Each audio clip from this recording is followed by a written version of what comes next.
أنا كريمان، عندي 13 سنة، يعني لسه بدرس يا جماعة. بس بصراحة قررت أن أتعلم الطبيخ والترويق علشان أساعد ماما في البيت، وكمان مش هخليها تعمل حاجة خالص. والنهاردة قلت هعمل بقى صينية مسقعة تستاهل بقكم. أول حاجة قطعت البطاطس زي ما انتوا شايفين كده، وكمان قطعت البتنجان والفلفل كلهم مكعبات صغيرة، وفرمت الطماطم وحطيت على الطماطم وانا بفرمها توم وفلفل وفرمتهم كويس مع بعض. بعد ما الطماطم اتسبكت كويس حطيت عليها البطاطس والبتنجان والفلفل اللي انا قليتهم في الزيت. وبكده صينية المسقعة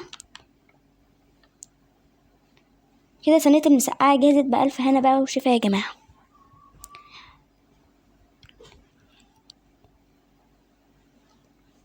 هي ما كانتش بقى باللحمة يا جماعة، بس كانت طعمها جميل جدا. جربوها وقولولي ايه رأيكم. اللي أول مرة بقى يشوف قناتنا يعمل لايك ويشترك في القناة. باي باي.